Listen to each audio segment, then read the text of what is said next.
Son reacciones psicofisiológicas que representan modos de adaptación del individuo cuando percibe un objeto, una persona, un lugar, un suceso o un recuerdo inclusive. Muy importante.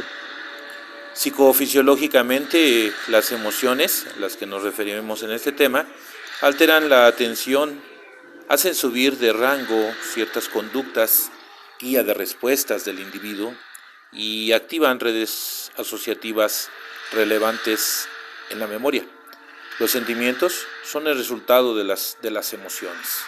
Bien, escuchemos, platicaremos al respecto de este tema tan interesante, tan importante, que son las emociones, algunas teorías muy importantes también.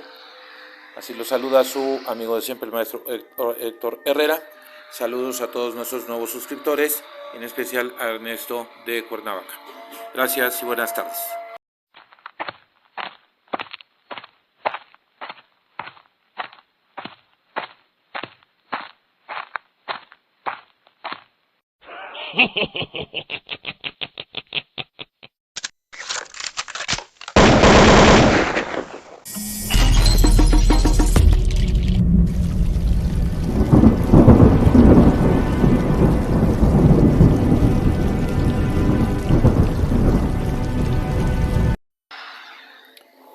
Son más duraderas entonces en el tiempo y pueden ser verbalizadas a través, desde luego, de la expresión de las palabras.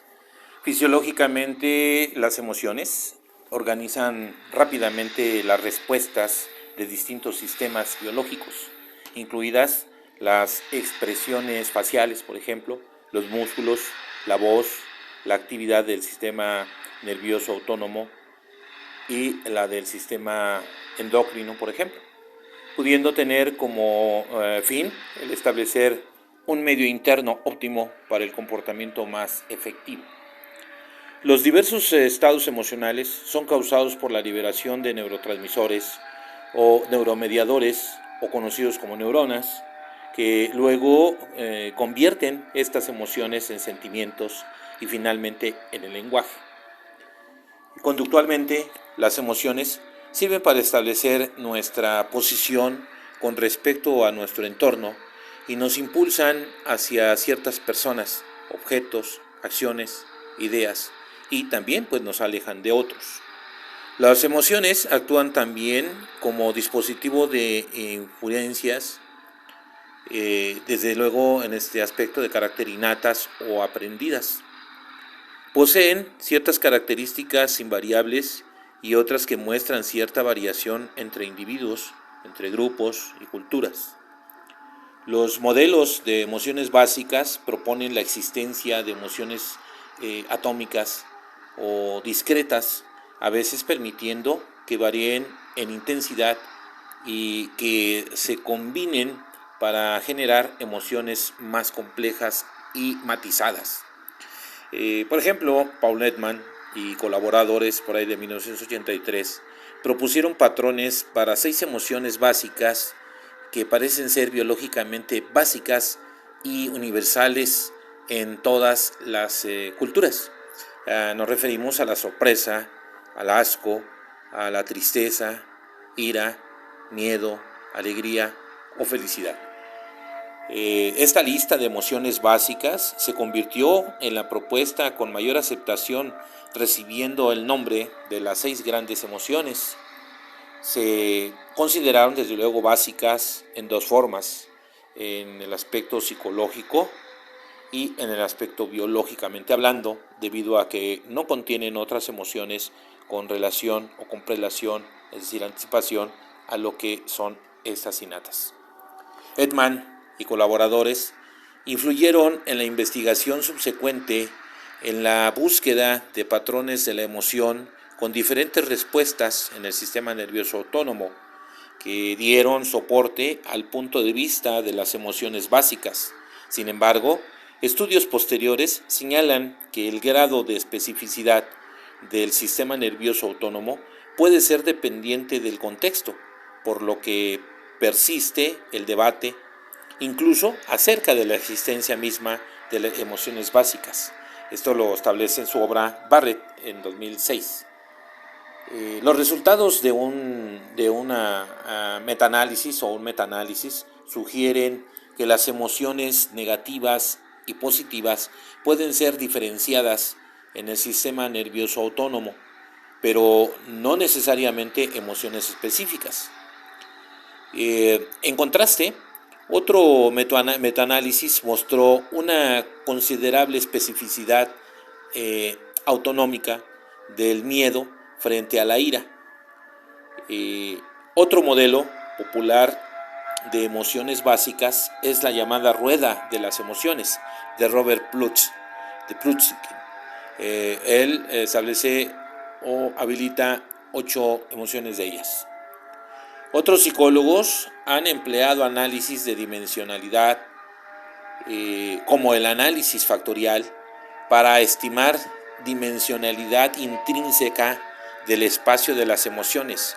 Las teorías dimensionales postulan que toda variedad de emociones puede ser mapeada a un espacio continuo de unas cuantas dimensiones comunes a todas las respuestas emocionales. Usualmente las emociones, o las primeras 2 dimensiones más bien, que se descubren corresponden a la valencia hedónica, es decir, si tienen valor positivo, placentero, o negativo, adversivo. Y también corresponden a la aurosal, intensidad, que significa la intensidad o nivel de excitación. Observemos el caso de Phineas Gage. Phineas Gage fue un obrero de ferrocarriles que, debido a un accidente, sufrió daños severos en el cerebro, específicamente en la parte del lóbulo frontal. Gage sufrió cambios notorios en su personalidad y temperamento, lo que se consideró como evidencia de que los lóbulos frontales eran los encargados de procesos relacionados con el comportamiento emocional, la personalidad y las funciones ejecutivas en general. El caso de Gage es uno de los más famosos e influyentes de la neurociencia, debido a que jugó un papel crucial en el descubrimiento de los síndromes de comportamiento resultantes de la disfunción del lóbulo frontal. Aquí lo plasma Neyland en su obra 1999. Las teorías de Darwin, en su libro de la expresión de las emociones en hombres y animales, supuso que las respuestas faciales humanas evidenciaban estados emocionales idénticos y en todos los seres humanos. Relacionaba la expresión de la emoción con otras conductas y a todas ellas las hacía resultado de la evolución. A partir de ahí intentó compararlas en diversas especies. Sus ideas principales eran que las expresiones de la emoción evolucionan a partir de conductas, que dichas conductas, si son beneficiosas, en su caso aumentarán, disminuyendo si no lo son, y que los mensajes opuestos a menudo se indican por movimientos y posturas opuestas. Es el denominado principio de la antítesis.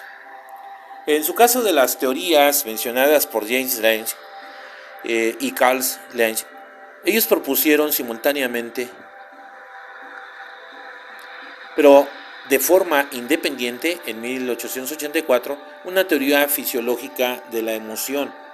La teoría de James Lange propone que la corteza cerebral recibe e interpreta los estímulos sensoriales que provocan emoción, produciendo cambios en los órganos viscerales a través del sistema nervioso autónomo y en los músculos a través del sistema nervioso somático.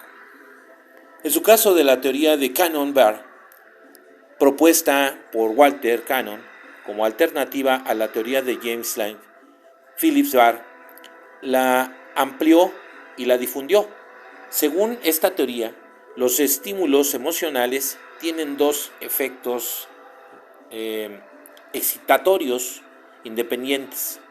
provocan tanto el sentimiento de la emoción en el cerebro como la expresión de la emoción en los sistemas nerviosos autónomo y somático.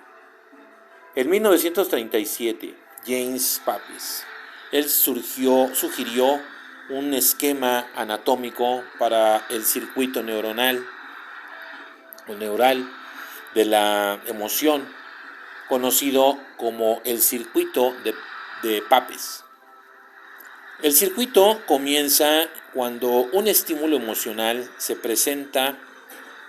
Este llega directamente al tálamo, de donde va a la corteza sensorial y al hipotálamo. Cuando la información proveniente de estas dos estructuras es integrada por la corteza cingulada, ocurre la experiencia emocional, es decir, las sensaciones se convierten en percepciones, pensamientos y recuerdos.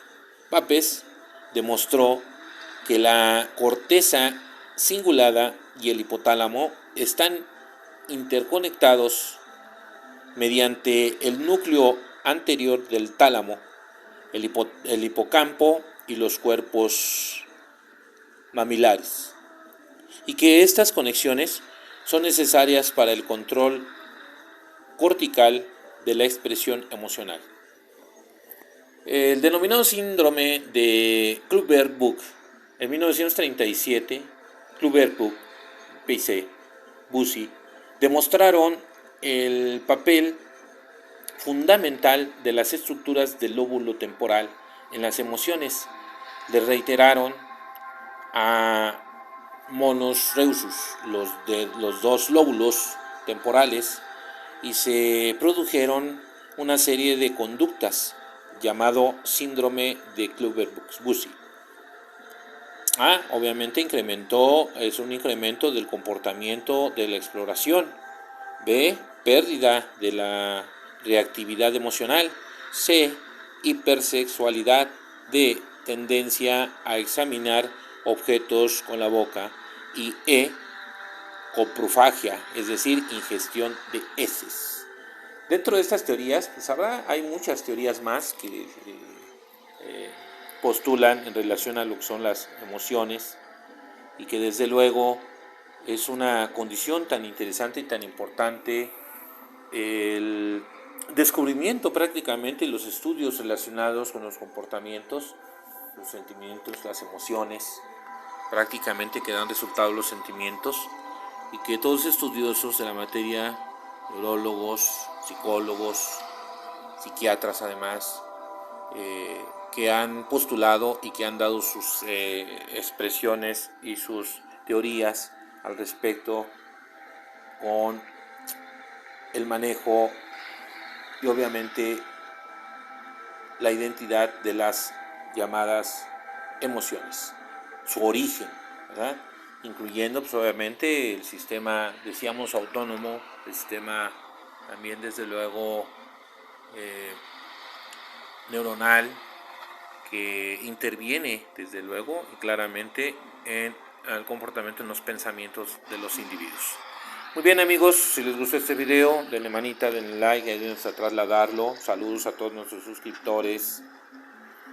Más adelante platicaremos al respecto de otros datos muy importantes con referencia a teorías diversas con respecto a las emociones.